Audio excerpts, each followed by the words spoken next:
గలం విప్పి ఈ కులాలను ఐక్యం చేసి రాజ్యాధికారం వైపు నడిపించాలని నడుం కట్టినటువంటి రాఘవేందర్ గారికి, అదేవిధంగా ఈ కార్యక్రమానికి వచ్చినటువంటి అతిథులందరూ, ముఖ్యంగా గుజ్జ సత్యనారాయణ గారు, నిర్మల గారు, ఐజీ నరసింహ గారు, అదేవిధంగా బొమ్మ రఘురామ్ నేత గారు, జల్లి నరేందర్ గారు, దేవరాజ్ గౌడ్ గారు, అదేవిధంగా రాజు గారు, కేవీ గౌడ్ గారు, మన లీడర్ అందరికీ వేదిక మీద ఉన్న లీడర్ అందరికీ పేరు పేరు మీద నా యొక్క హృదయపూర్వక నమస్కారాలు. ముఖ్యంగా చాలామంది అందరూ అన్ని విషయాలు మాట్లాడారు. ఈ విషయం లోపల అందరితో ఏకీభవిస్తూనే ప్రభుత్వాలు, అధికారంలో ఉన్నటువంటి పార్టీలు అన్నీ కూడా బీసీ వ్యతిరేక వైఖరి అవలంబిస్తున్నాయని అనేక సందర్భాల్లో మనకు తెలుస్తుంది. ముఖ్యంగా అన్ని విషయాలను పోకుండా ఒకటి అందరూ చాలా విషయాలు చెప్పారు. కానీ ఒక రెండు విషయాల మీద దృష్టి పెట్టి మన జాతిని ఎట్లా ఫైటింగ్కు తయారు చేయాలి, యుద్ధానికి. ఎప్పుడో కానీ ప్రపంచంలో జరిగిన విప్లవాలన్నీ ఒక ఇష్యూ, రెండు ఇష్యూల మీదనే ప్రజలను సమీకరించి విప్లవాలు తీసుకొచ్చారు, జాతిని ఐకమత్యం చేశారు. నేను నిరాశ నిస్పృహపరచాను. బీసీ జాతి లోపల జాగృతం చేయాలి, నిరాశవాదం కాదు. పట్టుత్వం, ఐకమత్యం ఎట్లా రావాలి, పట్టు కోల్పోతున్న జాతికి ధైర్యాన్ని నెట్టివ్వాలి, నాయకత్వాన్ని నెట్టివ్వాలి అనేదే నాయకుడి లక్షణం. ఆ దిశగానే మనం మాట్లాడుకున్నాం. మన పోరాటం వల్ల 42% రిజర్వేషన్లు స్థానిక, మనం రెండు మేజర్ పాయింట్ల మీద పోరాడుతున్నాం. ఒకటి, రాజ్యాధికారం, చట్టసభలో రిజర్వేషన్లు కావాలి. రెండవది, జనరల్ లోకల్ బాడీలో కూడా జనాభా ప్రకారం రిజర్వేషన్లు పెట్టాలని కొట్లాడుతున్నాం. దానికి స్పందించి ప్రజల్లో ఉన్నటువంటి చైతన్యాన్ని, సామాజిక స్పృహను పసిగట్టి రాహుల్ గాంధీ కాంగ్రెస్ పార్టీ 42% పెడతామని కామారెడ్డి డిక్లరేషన్లో ఎన్నికల మేనిఫెస్టో పెట్టారు. కానీ అధికారంలోకి వచ్చినాకనే వెంటనే 42 కాకుండా పాత పద్ధతి ఎన్నికలు జరుపుతానని చెప్పి రేవంత్ రెడ్డి అనౌన్స్ చేశాడు. ఖబర్దార్, ఎట్లా పెడతావు? మీరు 42 అనౌన్స్ చేసినందుకే నీకు ఆ సీట్ దక్కింది, లేకపోతే నువ్వు ఆ సీట్ మీద కూర్చుంటుంటివా అని చెప్పి బీసీలందరూ ఎదురు తిరిగి ధర్నాలు చేస్తే తెట్టకేలకు అనేక అవరోధాలు, అవాంతరాలు సృష్టించి 42 పోయాను. 42 పోతే మనమందరం సంతోషపడ్డం వినవడానికి. ఈ 42%కు చాలామంది అనేక రకాలుగా వక్రీకరించారు. ఇది అయ్యేది కాదు, పోయేది కాదు. నిజంగా ప్రాక్టికల్గా వేరే రాష్ట్రాలలో చూస్తే అయ్యేది కాదు, పోయేది కాదు. కానీ నాకు ఒక నమ్మకం, తెలంగాణ గడ్డ పౌరుషాల గడ్డ, ఈ గడ్డ మీద అది వస్తే నిలబెట్టుకునే శక్తి బీసీలకు ఉన్నది అని చెప్పి, లేదు నువ్వు వెంచు మేము నిలబెట్టుకుంటామని చెప్పాము.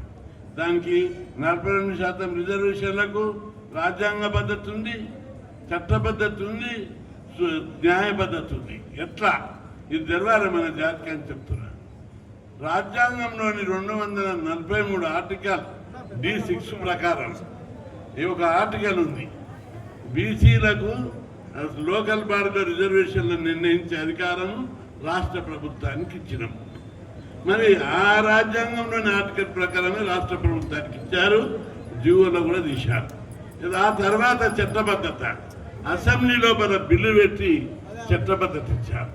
ఇక న్యాయబద్ధత, సుప్రీంకోర్టు ఏమన్నది, జనాభా లెక్కలు ఉంటే పెంచుకోవచ్చు అని చెప్పింది. జనాభా లెక్కలు ఇస్తే 56 ఉన్నాయి, 42 ఉన్నది కాబట్టి దీనికి న్యాయబద్ధత ఉంది. కాబట్టి కోట్ల ఓడిపోదు, గెలుస్తుంది అని చెప్పి మనం అందరం గట్టిగా ఫైట్ చేసినాం. చేస్తే హైకోర్టు ఒక ఫస్ట్ డే ఇవ్వలేదు, స్టే సెకండ్ డే ఇవ్వలేదు, థర్డ్ డే ఇవ్వలేదు, 4వ రోజు స్టే ఇచ్చింది. ఎన్నికల నోటిఫికేషన్ వేసినాక స్టే ఇచ్చింది. అంటే ఏ రాజకీయాలు దాన్ని ప్రేరేపించినాయి, ఎవరి వల్ల ఆ విధంగా తయారైంది మనం పచ్చిగట్టాం. అప్పుడు స్టే ఇవ్వండి, రాష్ట్రం అంతా బగ్గుమన్నది. మనమందరం బంద్ పిలిపించాం. బంధు పిలిపిస్తే ఎంత బ్రహ్మాండంగా బంధు జరిగిందంటే గతంలో ఏ రాజకీయ పార్టీ ఏ నాయకుడు ఎటువంటి సందర్భంలో అంత బ్రహ్మాండంగా బంధు జరగలేదు. అది బీసీల యొక్క పోరాటానికి చిహ్నం. బీసీ ఉద్యమం బలైన పడలేదు. బీసీల కొందరు అమ్ముడు పోవచ్చు, కొందరిని భయపెట్టచ్చు, కొందరిని నోరు మూయించవచ్చు, కానీ 2 కోట్ల మంది బీసీలను ఎవరు కూడా నోరు మూయించలేరు. అందుకే రేవంత్ రెడ్డి నీకు ఈ వేదిక మీద సవాల్ చేస్తున్నా. నువ్వు 42% ఇస్తేనే నువ్వు కరెక్ట్గా ఉండవు. దీనికి నీ అధికారానికి లింక్ ఉన్నది. నువ్వు ఈ రాష్ట్రంలో ముఖ్యమంత్రులు మీరే, మంత్రులు మీరే, ప్రధానమంత్రులు మీరే అయ్యిండ్రు, ఎంపీలు మీరే, ఎమ్మెల్యేలు మీరే, కేంద్ర మంత్రులు, రాష్ట్ర మంత్రులు, చైర్మన్లు, అన్ని అధికార పదవులన్నీ మీకు ఉన్నాయి. మేము సర్పంచులు అయితే కూడా మీరు ఓర్వరా? మా జాతి సర్పంచులు అయితే కూడా మీకు ఇంత ఓర్వలేదనమా? వాళ్ళందరూ కలిసి మన పీఠాలు కుదురుకోవడానికి ట్రై చేస్తున్నారు. ఇట్లాంటి సందర్భం లోపల బీసీ లోపల చైతన్యం బంధు పిలిపించితే రాష్ట్రంలో పల్లెటూరులో కూడా బంధు జరిగింది. ఎప్పుడన్నా బంధు జరిగితే ఇక్కడనే కాదు, పక్క రాష్ట్రమైనటువంటి ఆంధ్రప్రదేశ్లో కూడా కర్నూలు, మదనపల్లి అనేక ప్రాంతాల్లో మన బంధుకు ఇంప్రెస్ అయ్యి వాళ్ళు కూడా బంధు జరిపారు. వాళ్ళు కూడా మీటింగ్లు పెట్టుకున్నారు. బీసీలలో అంత పోరాట పటిమ ఉన్నదని చెప్పి మీ అందరికీ గుర్తు చేస్తున్నారు. అంతేకాదు బీసీల మీద మనము నారాజు కావాల్సిన అవసరం లేదు. ప్రజలు సిద్ధంగా ఉన్నారు.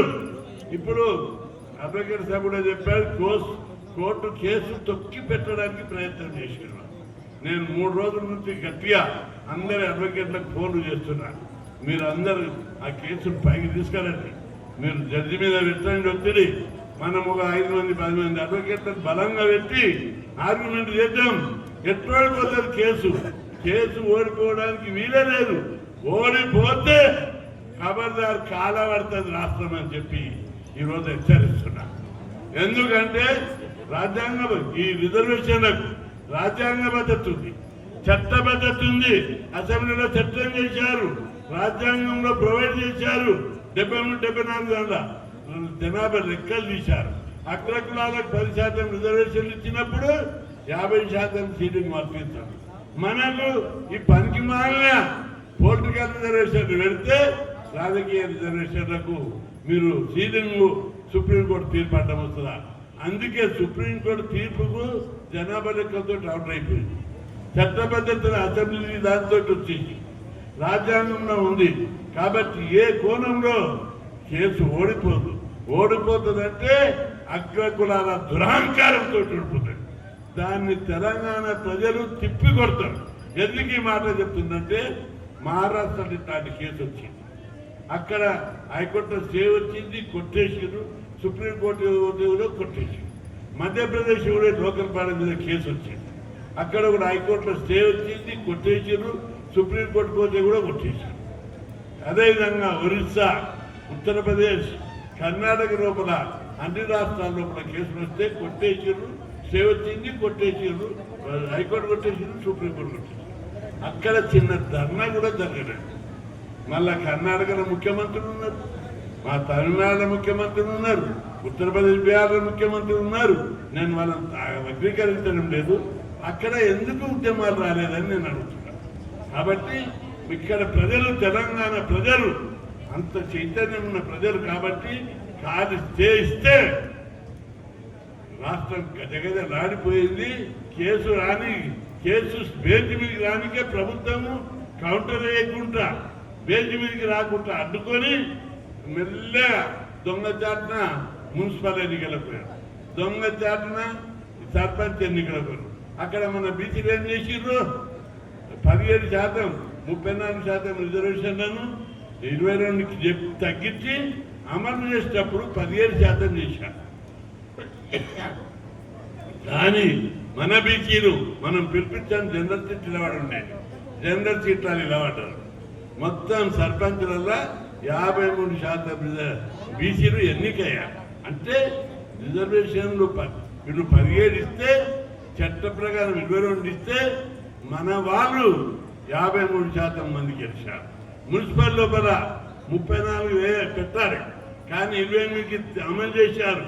కానీ ఎన్నికలలో 69% మంది గెలిచారు. ఈ విధంగా ఎంత తిప్పి కొడితే కూడా మన వాళ్ళు తిప్పికొట్టి జనరల్ సీట్లలో గెలిచారు. కాబట్టి ప్రభుత్వం భయపడిపోతుంది. అరే ప్రజలలో చైతన్యం వచ్చింది. దీన్ని అప్పటి నుంచి రేవంత్ రెడ్డి ఒక రీసెర్చ్ మింగిపెట్టిండు. ఈ బీసీల చైతన్యాన్ని ఎట్లా దెబ్బకొట్టాలి అంటే వీళ్ళందరూ చదువుకుంటున్నారు. ఫీజు రియంబర్స్మెంట్ ఉంది. మనం కొట్లాడి 5 రోజులు నేను అమరనిరాధన చేసి ఆ పథకం పెట్టించాం. దానివల్ల గుడిసెలు ఉన్నాడు కూడా ఇంజనీరింగ్ చదువుతుడు, పీజీ చదువుతుడు, మొత్తం ఫీజు ప్రభుత్వమే కడుతుంది. దాని ఒక కారణం. గురుకులాలు ఉన్నాయి, హాస్టళ్ళు ఉన్నాయి. దేశంలో ఎక్కడైన విధంగా గురుకులాలు, దేశంలో ఎక్కడైన విధంగా ఫీజు రియంబర్స్మెంట్ పథకం ఉంది. దీనివల్ల బీసీలు చదువుకొని మొన్న నల్గొండ అమెరికన్ బేస్డ్ ఒక సంస్థ సర్వే చేసి మహబూబ్ నగర్ కల్వకుర్తిలో కూడా చేశారు. చేస్తే 50 ఇండ్లు సర్వే చేస్తే 40 ఇండ్ల పీజీ చేసిన పిల్లలు, డిగ్రీ చేసిన పిల్లలు, ఇంజనీరింగ్ చేసిన పిల్లలు, ఉన్నత విద్య చేసిన పిల్లలకు సర్వేలో బయటపడ్డారు. అయితే దీంతో ఆ రిపోర్టు రేవంత్ రెడ్డికి రాందడే ఓపెన్గా కూడా మాట్లాడారు. ఈరోజు బీసీలో చైతన్యం వచ్చింది. అందరూ ఉన్నత చదువులు చదువుతున్నారు. మన పెద్ద కులాలు కూడా దాన్ని గమనించాలి అన్నాడు. గమనించాలంటే వాళ్ళని నెత్తి మీద ఎత్తుకోవాలని కాదు, తొక్కాలని చెప్పి పిలిపించాడు. పరోక్షంగా తొక్కుతాం. మన వాళ్ళందరూ గుర్తుపెట్టుకోవాలి. మన దగ్గర మన బీసీలు ఏమన్నా ఇబ్బందులు పడవచ్చు, దాన్ని పెద్ద మనసుతోటి అంగీకరిద్దాం. కానీ జరగబోయే దానికి మాత్రం తప్పనిసరి రేవంత్ రెడ్డి నువ్వు బీసీలను దొక్కాలని చూస్తున్నావు. మాకు కనిపిస్తుంది మంత్రివర్గం ఇవ్వవు, చైర్మన్లు ఇవ్వవు, చివరకు బడ్జెట్లు ఇవ్వవు, ఏమి 42 అంటే కోట్లటం వచ్చింది. నీకు మంత్రివర్గం ఇవ్వడానికి ఏమటం ఉంది? మంత్రివర్గంలో 8 మంది బీసీలకు ఇవ్వాలి. ఎంతమంది? 3 ఉన్నారు. అదేవిధంగా కార్పొరేషన్ చైర్మన్ల 42% ఇస్తే ఎవరు అనుకున్నట్టు లేదు, 15% ఇచ్చారు. ఇన్ఫర్మేషన్ కమిషనర్లో 6 మంది నియమించారు. 6 మంది ఒక్కడు కూడా బీసీ లేదు. అదేవిధంగా రాజ్యసభ ఉన్న 2 వస్తే ఒక్క బీసీ కూడా ఇవ్వలేదు. ఎస్సీకి ఇవ్వలేదు, ఎస్టీకి ఇవ్వలేదు, బీసీకి ఇవ్వలేదు. మొత్తం వాళ్ళకు కూడా పొలకించారు. ఈ విధంగా అడుగడుగున బడ్జెట్ మీరు ఎన్నికల మేనిఫెస్టో 20,000 కోట్లు చెప్పాము.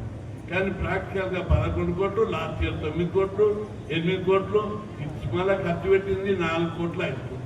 ఇట్లా అడుగున బీసీ వ్యతిరేకతలకు పాల్పడుతున్నారు. దీని మీద బీసీల్లో మన తప్పనిసరి చైతన్యం ఉంది. నాయకులు ఎవరు కూడా దాన్ని మనం వక్రీకరించుకోవద్దు.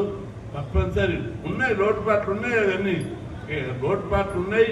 తప్పనిసరి 42% మీద చాలా మంది అడుగుతారు. కృష్ణన్న 42% మీద నువ్వు ఒక్కడే మాట్లాడుతున్నావు, కోర్టు మీద కేసురానిగా కూడా చేస్తున్నావు, ఎప్పటికప్పుడు వార్నింగ్ ఇస్తున్నావు, మరి వేరే వాళ్ళు ఎవరు కూడా మాట్లాడతలేరు, రేవంత్ రెడ్డికి భయపడుతున్నారా అందరూ అని అంటారు. అంటే భయపెడతాడు, భయపెడితే భయపడొద్దని చెప్తున్నాను. అంతే, భయపడొద్దు, పోరాడదాం. టైం వచ్చినప్పుడు వాళ్ళందరూ వస్తారు.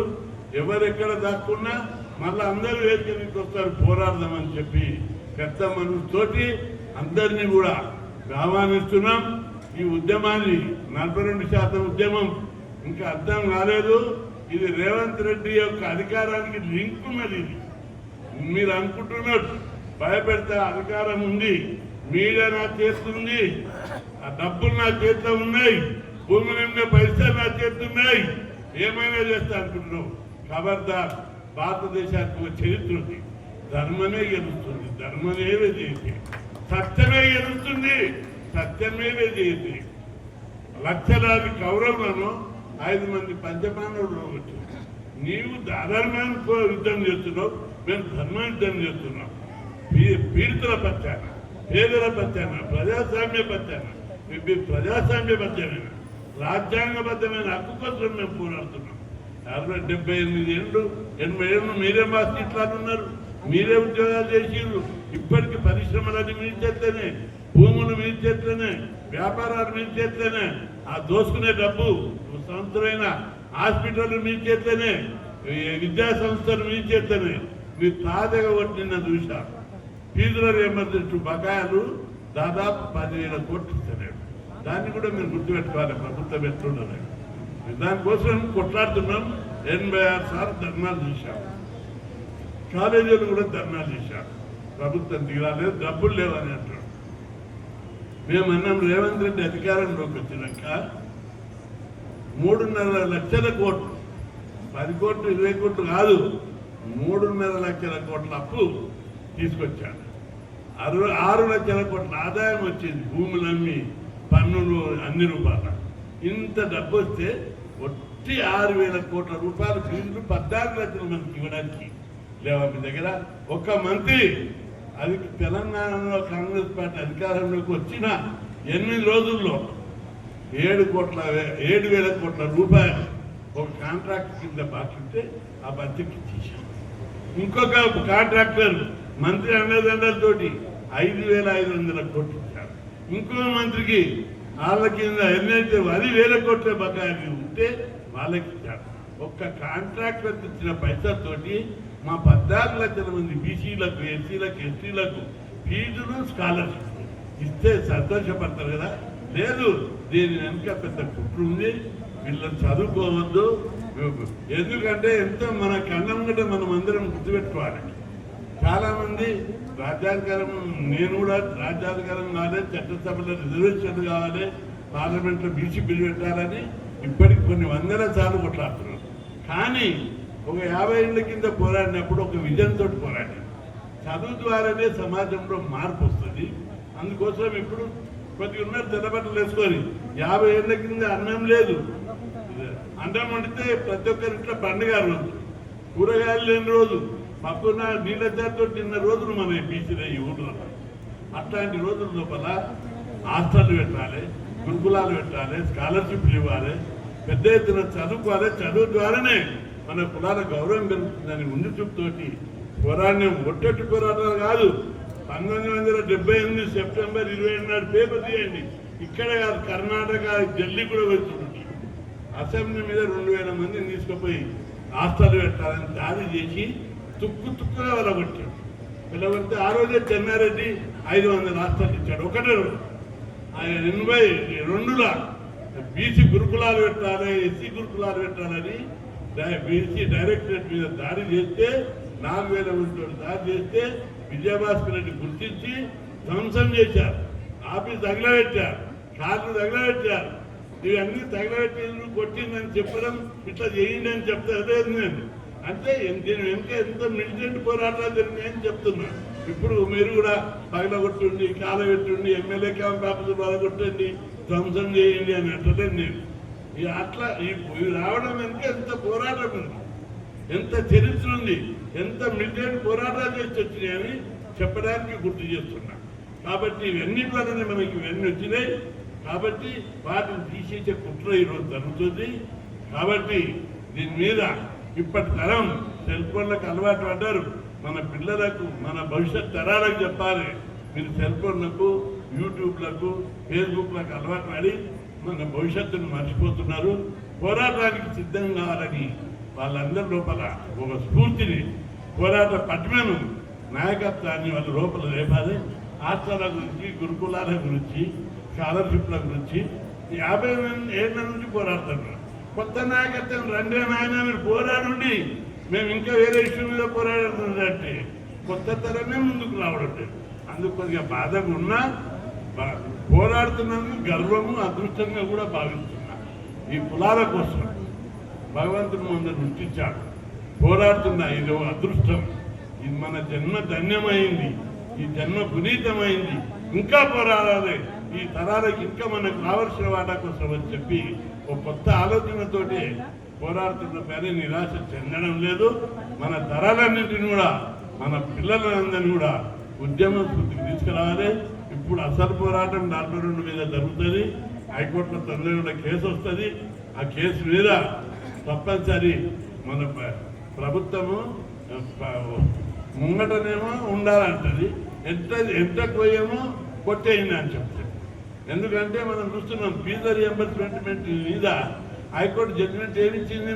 మొన్న విద్యార్థుల దగ్గర ఫీజులు వసూలు చేసుకోండి, ప్రభుత్వం ఇచ్చినప్పుడు వాపసు ఇవ్వండి. ఇదే హైకోర్టు ఇచ్చే జడ్జిమెంట్. సుప్రీంకోర్టు జడ్జిమెంట్ ఉన్నది, విద్యార్థులను వేధించి ఫీజులు వసూలు చేయొద్దని. ప్రభుత్వ చట్టం ఉంది, అడ్మిషన్ మీరే జరుపుతున్నారు, ఫ్రీగా ఇచ్చారు, ఫీజులు మేము ఇస్తాం, గవర్నమెంట్ విద్యార్థుల వద్ద వసూలు చేయొద్దని ఒక 100 లెటర్లు ప్రభుత్వమే కాలేజీలకు రాసి ఇప్పుడు రేట్ ఫిరాయించి అడ్వకేట్ జనరల్ రెడ్డి ఆయన గతంలో మన్నర్ కమిషన్ అప్పుడు ఆయన ఇంటి మీద దాడి చేసి పగలగొట్టాడు. మనం అప్పటి నుంచి బీసీల మీద పగ తెచ్చుకున్నాడు. అందుకే ఇప్పుడు ఫీజుల బకాయిల మీద ఆయన సరైన వాదనలు వినిపించకపోవడంతో హైకోర్టు ఆ విధమైన సుప్రీంకోర్టు తీర్పులకు వ్యతిరేకంగా ప్రభుత్వ చట్టానికి వ్యతిరేకంగా హైకోర్టు ఇవ్వడం అనేది చాలా బాధాకరం. తప్పనిసరి దీని మీద అప్పీల్కు పాల్గొవాలి. మనం కూడా పోతాం. ప్రభుత్వం యొక్క కుట్ర చెప్తున్నాను, ఫీజుల స్కీమ్ ఎత్తివేసే కుట్రలో భాగంగా బకాయిలు కుట్ర ఇండైరెక్ట్ గా బదలాం కాకుండా కోర్టు మీద నెట్టేద్దామన్న దృష్టితోటే ప్రభుత్వం ఈ విధంగా చేస్తుంది. దీని మీద మనం తిరగబడకపోతే మన పిల్లలు ఎవరు చదవరు. ఈ చైతన్యం మరింత ఒక 30 ఏళ్ళకు బ్యాక్ పోతుంది. కాబట్టి ఈ విషయం మీద మనం అందరం నాయకులు, వేదిక మీద నాయకులు అందరం ఫీజుల బకాయిలు ఇప్పుడు ఫీజులను తీసేస్తాడు, రేపు గురుకులాలను చేయడానికి ఇంటిగ్రేటెడ్ అని తెచ్చిండు, అదేవిధంగా హాస్టల్ ఎత్తేస్తాడు. అందుకే బిల్డింగ్ పెడుతున్నాడా ఒక్కదానికన్నా ఇంటిగ్రేటెడ్కు 1,00,000 కోట్లు పెడుతున్నాడు. ఇప్పుడున్న కాలేజ్ హాస్టల్, స్కూల్ హాస్టల్, గురుకులాలు మొత్తం రెండేడు. ఒక్కొక్క రూమ్ లో 12 కొట్టినట్టు 5 మంది ఉండవలసిన రూమ్ లో మంచాలే లేవు. 12 కొట్టినట్టు 30-40 మంది పిల్లలు ఎట్లా చదువుకుంటారు? ఆరోగ్యం ఎట్లా దెబ్బతింటుంది? మన తరాలు ఎట్లా బాగుపడితే ఆలోచన కూడా లేకుండా ఈ విధంగా మన జాతికి నిర్వీర్యం చేసే కుట్రలు జరుగుతున్నాయి.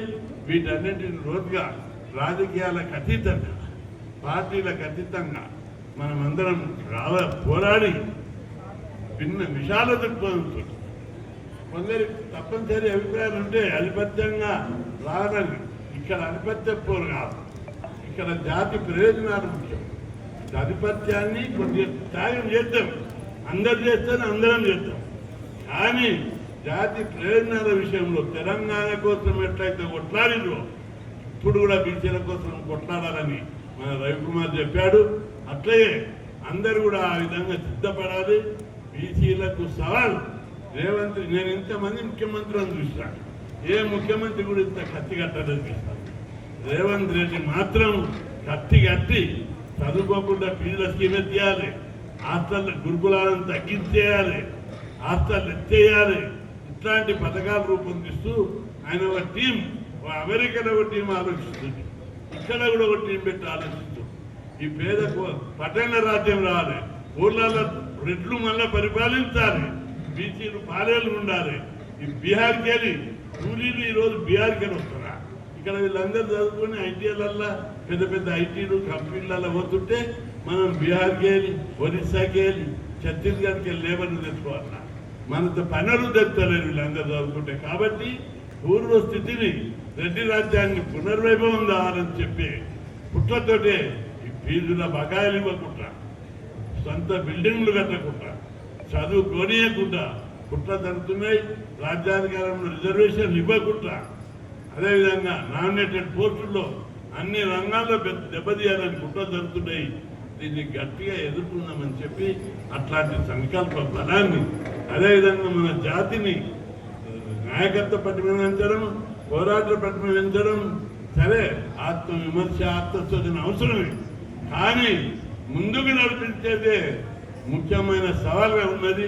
ఈరోజు అనేక సవాళ్ళు ఎదుర్కొంటున్నటువంటి బీసీ జాతికి పటిష్టమైనటువంటి నిర్మాణంతో మన ఉద్యమాన్ని ముందుకు తీసుకుపోవాలని, ఎవరు అంతగా వాళ్ళు కృషి చేయాలని, ఎవరన్నా మనోళ్ళు పొరపాటు చేసినా గొప్ప మనసుతోటే వాళ్ళను ఓకే రండి కలిసిపోదామని చెప్పే నేను నిలుస్తున్నా.